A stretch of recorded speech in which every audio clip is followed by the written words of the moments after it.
있잖아요. 오늘은요, 좀 솔직한 이야기를 해야 할 것 같아요.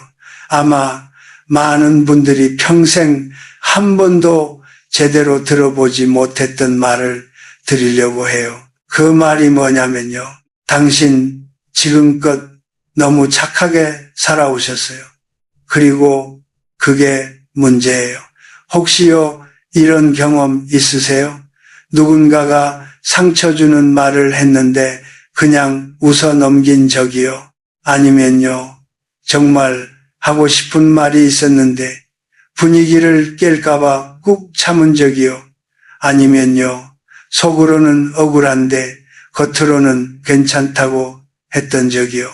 있으시죠? 당연해요.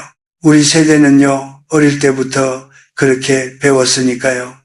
참는 것이 어른이고 양보하는 것이 미덕이고 남을 먼저 생각하는 것이 인간다운 삶이라고요. 근데요 이 이야기를 오늘 끝까지 들으시면요 아마 오늘 밤부터 뭔가 달라지실 거예요. 제가 장담해요.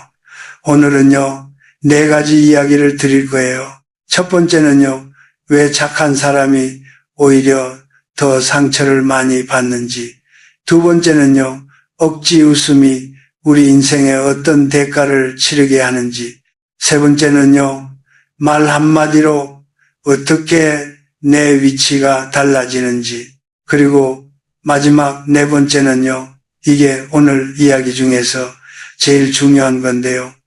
어떤 관계를 놓아야 하고 어떤 관계를 붙잡아야 하는지에 대해서요. 이걸 다 들으시면은요 내일부터 훨씬 가벼워지실 거예요. 진심으로요. 나문희 선생님 아시죠? 배우 나문희 선생님이요. 그분이 이런 말씀을 하신 적이 있어요. 불편한 사람과는 거리를 두세요. 그게 나를 지키는 거예요. 라고 선생님이 그 말을 하셨을 때 많은 사람들이 공감했잖아요. 근데요, 사실 그 말을 제대로 실천하는 분들이 얼마나 될까요? 말은 쉽지만 막상 불편한 관계를 정리하는 건 너무 힘드니까요. 오늘은요, 그 방법까지 같이 이야기해 볼게요. 먼저 착한 사람의 함정 이야기부터 시작할 거고요. 그 다음 억지 웃음의 대가, 그리고 언어 습관 이야기, 마지막으로 관계 정리까지요. 그런데요, 특히 마지막 이야기는요, 오늘 이 영상에서 제일 놀라우실 수도 있어요. 평생 붙잡고 있었던 것들을 내려놓을 수 있게 해주는 이야기거든요. 그럼 시작해 볼게요. 있잖아요. 제가 아는 분이 계세요. 70이 다 된 여자분인데요. 평생을 정말 착하게 사셨어요.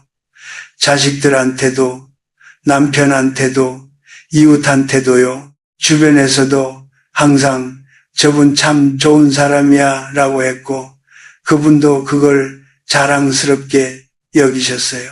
근데요, 어느 날 그분이 저한테 이런 말씀을 하셨어요. 나는 왜 이렇게 외로울까요? 저는 그 말을 듣고 한동안 아무 말도 못했어요. 생각해보면요, 이게 참 아이러니한 거잖아요. 그토록 많은 사람들에게 좋은 사람으로 살아오셨는데 정작 본인은 외롭다고 하시는 거예요. 왜 그럴까요? 사실은요, 이게 우연이 아니에요. 연구 결과들을 보면요, 타인의 기대를 맞추는 것을 최우선으로 삼고 사는 사람들이 장기적으로 오히려 관계 만족도가 낮고 외로움을 더 많이 느낀다고 해요.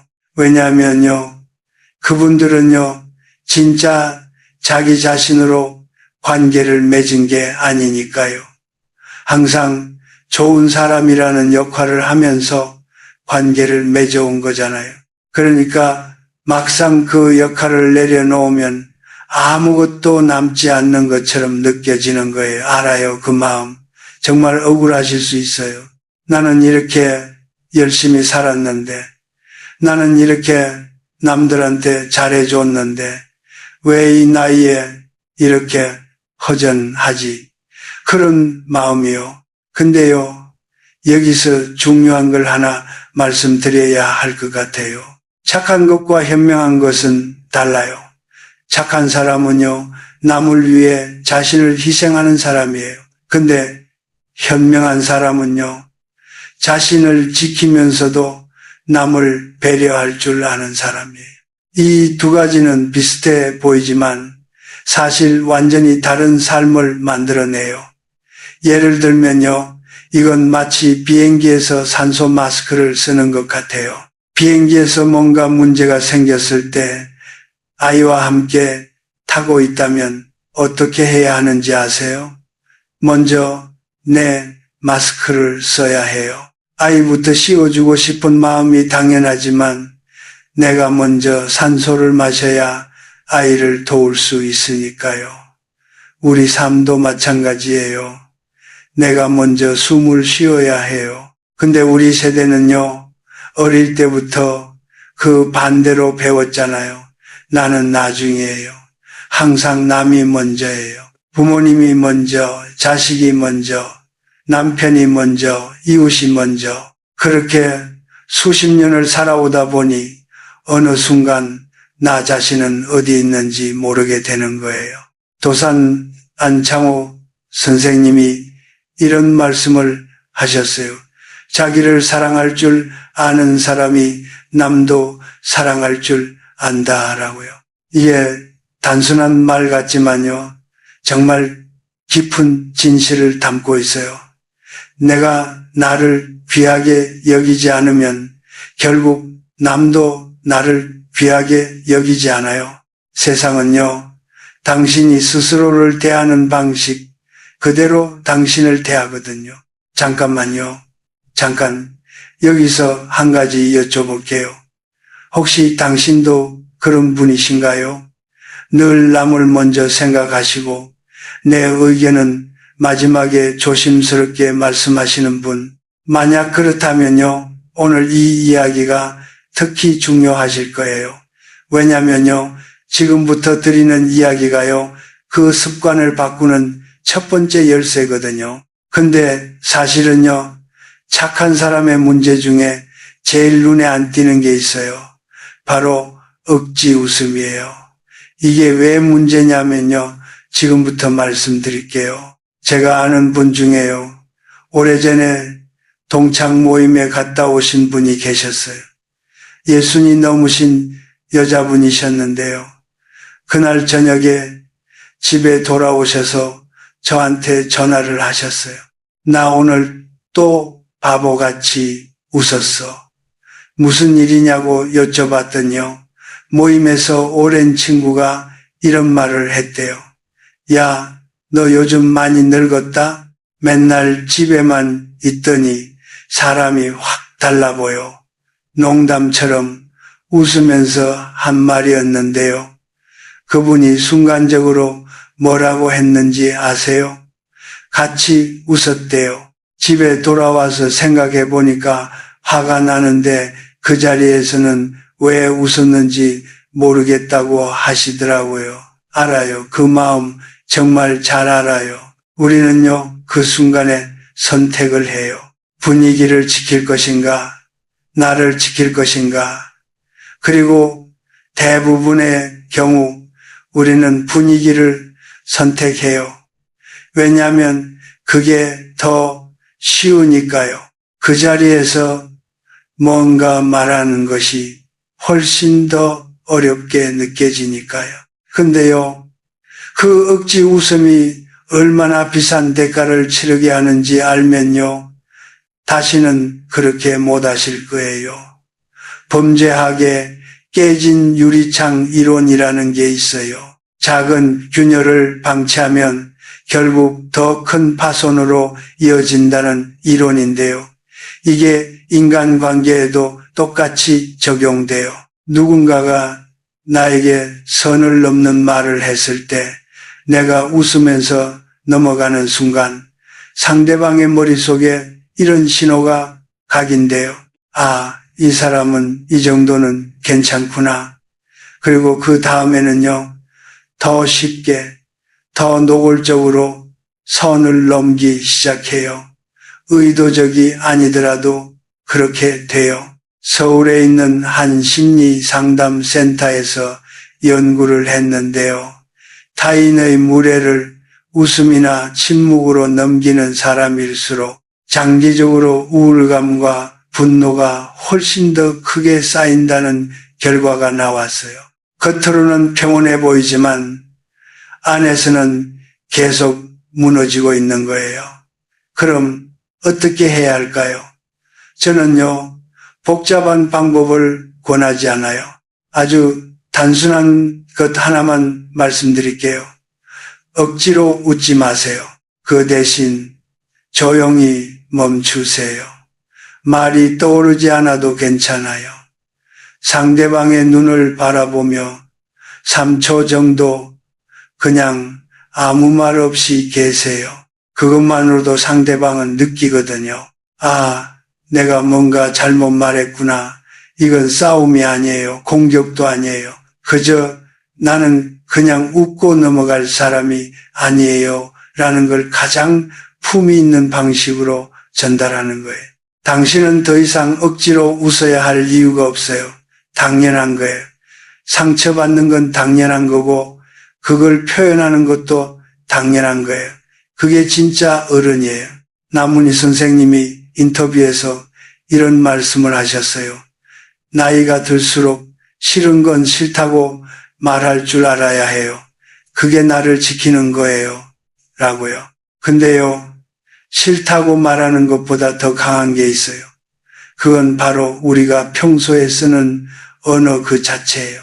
이게 우리 삶을 얼마나 바꾸는지 들으시면 정말 놀라실 거예요. 있잖아요. 오늘 당장 한번 주의 깊게 들어보세요. 우리가 하루에 얼마나 많이 미안해요를 쓰는지요. 누군가한테 부탁할 때 미안한데 이것 좀 부탁해도 될까요? 도움을 받았을 때 번거롭게 해서 미안합니다. 자리를 옮길 때 저 때문에 불편하게 해서 죄송해요. 들으셨나요? 이 말들 다 잘못된 게 없어 보이죠? 예의 바르고 배려 깊고요. 우린 그렇게 배웠으니까요. 근데요, 어느 사회학에 이런 개념이 있어요. 지위 격화 언어라고요. 잘못한 게 없는데도 먼저 사과를 하는 순간 상대방의 무의식 속에 하나의 기준이 만들어진다는 거예요. 이 사람은 나보다 아래에서 시작하는 사람이구나. 이게 의도적인 무시가 아니에요. 인간의 뇌가 그렇게 작동하는 거예요. 말이 곧 관계의 구조를 만드는 신호니까요. 제가 한 분 이야기를 해드릴게요. 정년을 앞두신 분인데요. 직장에서 누구보다 성실하게 살아오신 분이었어요. 근데 어느 날 이런 말씀을 하셨어요. 요즘은 사람들이 저를 가볍게 대하는 것 같아요. 왜 그럴까요? 저는 그분께 평소에 어떻게 말씀하시냐고 여쭤봤어요. 그분이 보여주신 게요. 미안한데 이것 좀 부탁해도 될까?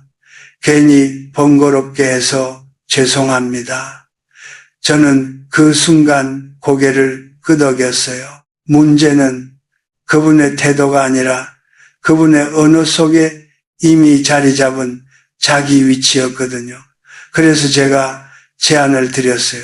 딱 하나만 바꿔보시라고요. 미안합니다 대신 감사합니다를 써보시라고요.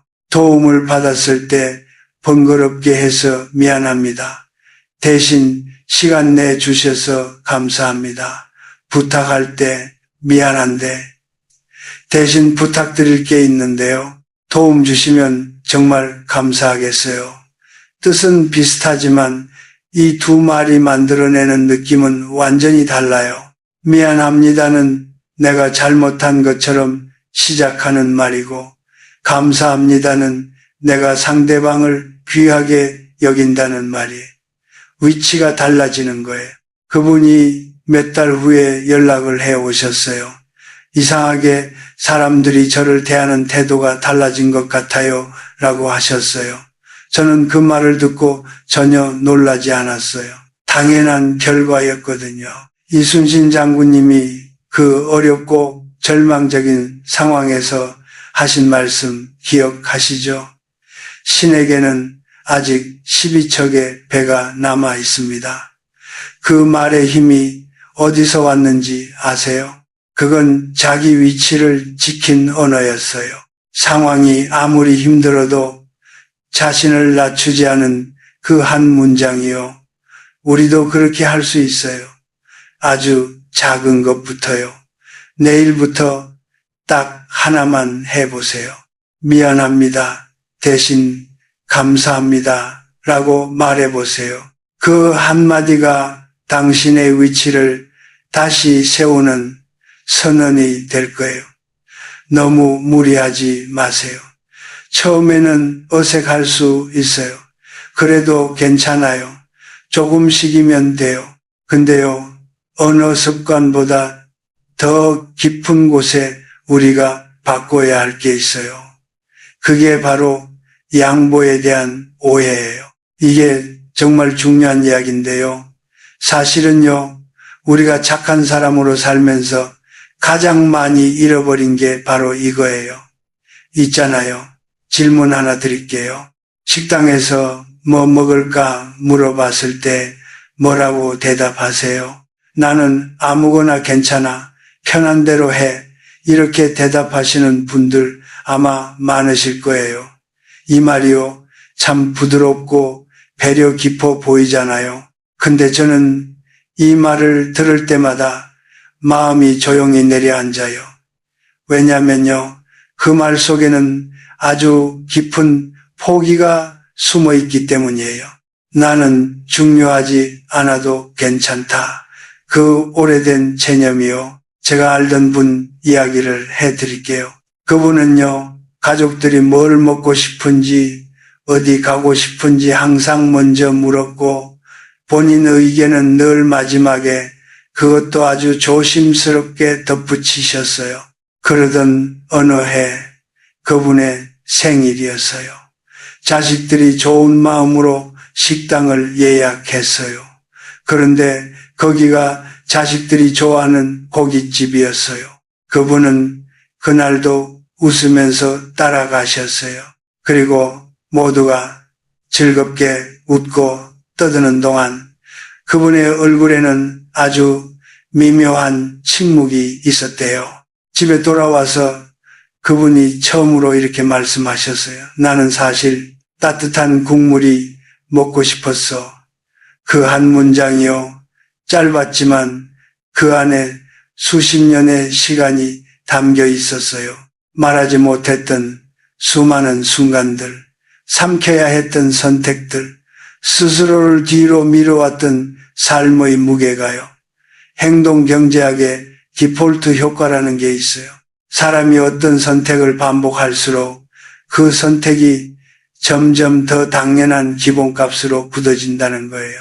당신이 늘 아무거나 라고 말하면 사람들 머릿속에서 당신은 이렇게 정의돼요. 이 사람은 제외해도 되는 사람.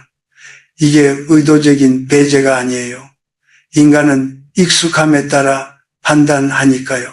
당신이 스스로를 뒤로 물릴수록 타인도 자연스럽게 당신을 뒤로 놓게 돼요. 당신은 조연으로 살기에는 너무 소중한 사람이에요.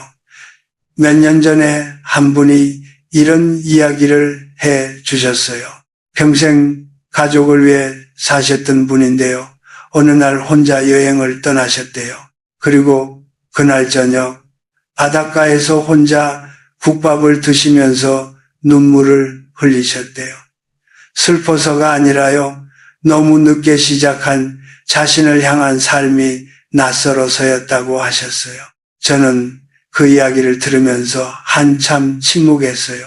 그리고 이런 생각을 했어요. 그래도 늦지 않았다. 노년은요, 잃어버린 것을 후회하는 시간이 아니에요. 되찾을 수 있는 것을 선택하는 시간이에요. 이제 연습해 보세요. 아주 작고 사소한 것부터요. 누군가 뭐 먹을까 하고 물어보면요. 잠깐 멈추고 스스로에게 물어보세요.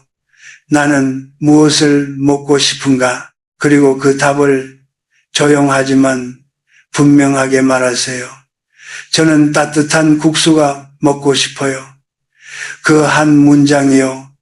단순한 취향의 표현이 아니에요. 당신이 당신의 삶에 다시 참여하기 시작했다는 선언이에요. 그것만으로도 충분해요. 근데요, 사실은요, 우리가 자신의 의견을 말하지 못하는 데는 또 다른 이유가 있어요. 바로 관계 때문이에요. 특히요, 오래된 관계들이요. 이 이야기가요, 오늘 제일 마지막에 드릴 이야기인데요. 어쩌면 오늘 이 영상에서 가장 중요한 이야기일 수 있어요. 사실은요, 제가 한 번은 스스로에게 작은 실험을 해봤어요. 한 달 동안 그 누구에게도 먼저 연락하지 않는 실험이었어요. 처음 며칠은 아무 일도 없었어요. 일주일이 지나자 궁금해지기 시작했어요. 누가 먼저 연락을 해올까? 그리고 한 달이 지나도록 먼저 안부를 묻는 사람은 정말 손에 꼽을 정도였어요. 그 순간 이상하게도요, 슬프기보다 담담했어요. 왜냐면요, 그 결과가 제 인생의 진실을 조용히 보여주고 있었거든요. 나는 그동안 관계를 유지해온 것이 아니었어요. 혼자서 관계를 유지시키고 있었던 거예요. 혹시 당신도 그런 경험이 있으세요? 항상 내가 먼저 연락하고, 내가 먼저 모임을 만들고, 내가 먼저 안부를 묻는 그런 관계들이요. 힘드시죠? 그 관계들을 끊어내고 싶은데, 오래 알던 사람인데, 나쁜 사람은 아닌데, 내가 좀 예민한 건 아닌가, 이런 생각에 못 끊어내시는 분들이요. 당연한 거예요. 우리 세대는요, 정 때문에 오래된 인연을 쉽게 못 끊어요. 그게 미덕이라고 배웠으니까요. 근데요, 인간관계라는 건요, 시간이 아니에요. 질이에요. 30년을 함께 해도요, 만나고 나면은, 피곤하다면은, 그건 진정한 관계가 아닐 수 있어요. 정약용 선생님이 이런 말씀을 하셨어요. 사람을 사귈 때에는 그 사람의 마음을 보라. 말이 아니라 행동을 보라라고요.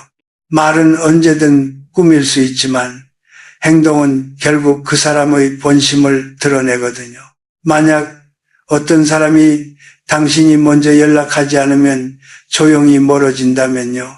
그건 서운함의 문제가 아니에요. 그저 관계의 진실이 보이는 거예요.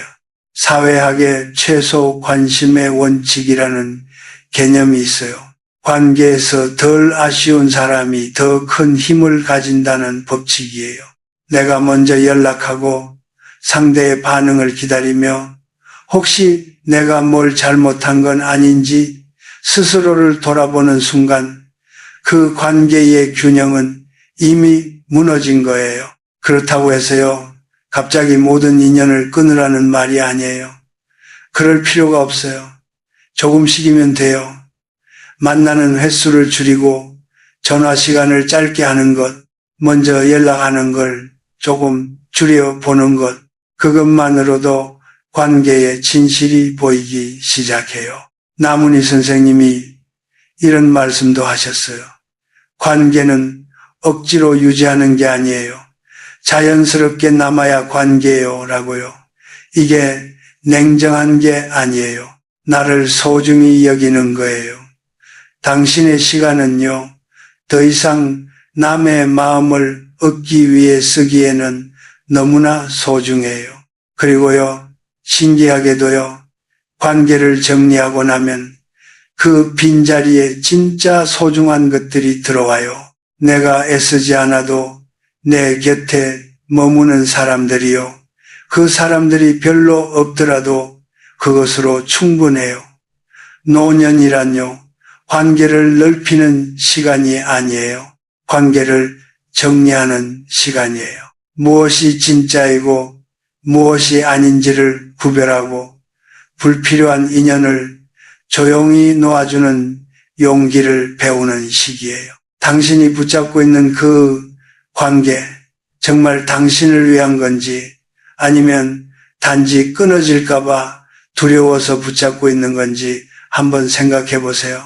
만약 후자라면 이제는 놓아도 괜찮아요. 오히려 놓아야만 해요.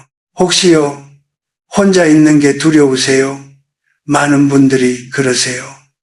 혼자 있으면 외롭고 쓸모없는 것 같고 뭔가 잘못 살고 있는 것 같은 느낌이 드신다고요. 근데 있잖아요. 그게 착각이에요. 진짜 외로움은요, 많은 사람들과 함께 있으면서 나를 잃어버릴 때 오는 거예요. 혼자 있다고 외로운 게 아니에요. 저는요, 나이가 들면서 혼자 있는 시간을 정말 소중하게 여기게 됐어요. 책을 읽고 차를 마시고 아무에게도 연락하지 않는 하루요. 그 시간에 처음으로 나 자신을 만났어요. 어릴 때부터 쭉 바쁘게 살아왔잖아요. 부모님 옆에서, 자식들 옆에서, 직장 동료들 옆에서요. 늘 누군가의 역할로 살아왔던 거예요. 착한 딸, 좋은 엄마, 성실한 직원, 그 역할들 사이에서 진짜 나는 어디 있었는지 한 번도 제대로 들여다본 적이 없었어요. 근데요, 혼자 있는 시간에는 그 모든 역할을 내려놓을 수 있어요. 그냥 나로 있을 수 있어요.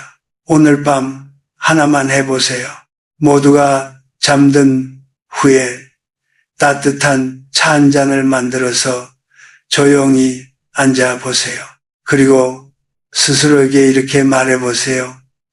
나는 나로서 충분한 사람이에요. 억지로 믿으려 하지 않아도 돼요. 그냥 그 말을 한번 내뱉어 보기만 해도 돼요. 그것만으로도 뭔가가 바뀌기 시작해요. 당신은요, 아무것도 증명하지 않아도 돼요. 더 이상 누군가에게 좋은 사람으로 보이기 위해 애쓰지 않아도 돼요. 당신은 이미 충분히 살아오셨어요. 나문희 선생님이 인터뷰에서 이런 말씀을 하셨어요. 나이 드는 건 즐거운 일이에요. 이제는 하고 싶은 것만 해도 되니까요. 라고요. 저는 그 말이 참 좋아요. 나이 드는 게 손해가 아니라 어떻게 보면 가장 자유로운 시간이 시작되는 거잖아요. 두려워하지 마세요. 혼자 있는 시간을 두려워하지 마세요. 관계가 줄어드는 걸 두려워하지 마세요. 좋은 사람이기를 잠시 멈추는 걸 두려워하지 마세요. 오히려 그 두려움 너머에 지금까지와는 완전히 다른 삶이 기다리고 있어요. 훨씬 가볍고 훨씬 자유롭고 훨씬 나다운 삶이요. 자, 이제요, 오늘 이야기를 정리해 볼게요. 오늘은요, 우리가 평생 붙잡고 살아왔던 것들에 대해 이야기했어요. 첫 번째로는요, 그 착한 사람이 왜 더 상처를 많이 받는지에 대해서요. 착한 것과 현명한 것은 달라요. 나를 지키면서 남을 배려하는 것, 그게 진짜 현명한 삶이에요. 두 번째로는요, 억지 웃음의 대가에 대해서요. 작은 균열을 방치하면 더 큰 파손으로 이어져요. 억지로 웃지 않는 것, 그게 나를 지키는 가장 품위 있는 방법이에요. 세 번째로는요, 언어 습관에 대해서요. 미안합니다. 대신 감사합니다. 그 한마디가 당신의 위치를 완전히 바꿔줘요. 그리고 마지막으로는요, 관계 정리에 대해서요. 인간관계는 시간이 아니라 질이에요. 내가 애쓰지 않아도 남아있는 관계, 그게 진짜 관계예요. 이 네 가지가 사실은요, 하나로 연결돼요. 다 결국은 나를 지키는 이야기예요. 나를 소중히 여기는 이야기요. 제가 아주 오래된 글에서 읽은 이야기가 있어요. 100년을 넘게 살았다는 한 어른이 인생의 끝에서 이런 말씀을 하셨대요. 우리는 너무 오래, 너무 성실하게 좋은 사람으로 살아왔습니다. 이제는 그 무거운 짐을 내려놓을 때입니다. 그분이 그 말을 하시면서 마지막으로 이렇게 덧붙이셨대요. 좋은 사람이 되려 애쓰는 삶은 때로 당신을 가장 불행하게 만든다. 더 이상 억지로 웃지 않는 것, 불필요한 사과를 버리는 것, 양보 대신 선택하는 것, 붙잡는 대신 놓아주는 것, 그것이 바로 진짜 자유입니다. 저는 그 말이 정말 마음에 깊이 남았어요. 우리가 평생 찾아 헤맨 자유가 사실은 이렇게 단순한 것들 안에 있었던 거잖아요. 이제는요, 조용히 선언해 보세요. 나는 더 이상 모든 사람에게 좋은 사람이기를 포기하겠다. 대신 나 자신에게 정직한 사람이 되겠다. 그 한 문장이요. 당신의 인생을 가장 깊고 단단하게 바꾸어 줄 거예요. 억지로 웃지 않아도 돼요. 불필요하게 미안해하지 않아도 돼요. 항상 양보하지 않아도 돼요. 모든 관계를 붙잡지 않아도 돼요. 당신은요, 이미 충분히 살아오셨어요. 충분히 애쓰셨어요. 충분히 좋은 사람이셨어요. 이제는요, 당신 자신에게도 그 마음을 써주세요. 당신의 속도로 가셔도 돼요. 조금씩이면 돼요. 그것만으로도 충분해요. 당신은요, 행복할 권리가 있어요. 오늘 이 이야기가 조금이라도 마음에 와닿으셨다면요, 주변에 비슷한 고민을 가지신 분께 이 영상을 나눠주세요. 어쩌면 그분도 이 이야기가 필요한 때일 수 있어요. 앞으로도요, 이런 이야기들을 계속 나눌게요. 우리 세대가 진짜 필요로 하는 이야기들을요, 괜찮으시면 다른 영상도 한번 보세요. 비슷한 이야기들이 많이 있어요. 그럼요, 오늘 하루도 수고 많으셨어요. 당신이 걸어온 그 길이요, 결코 헛되지 않았어요. 그 모든 시간들이 쌓여 지금의 당신을 만든 거니까요. 앞으로의 날들은요, 조금 더 나를 위한 시간이 되시길 바라요. 조금 더 가볍고, 조금 더 자유롭고, 조금 더 행복한 날들이요. 몸 건강하세요. 그리고 또 만나요. 행복하게 사세요.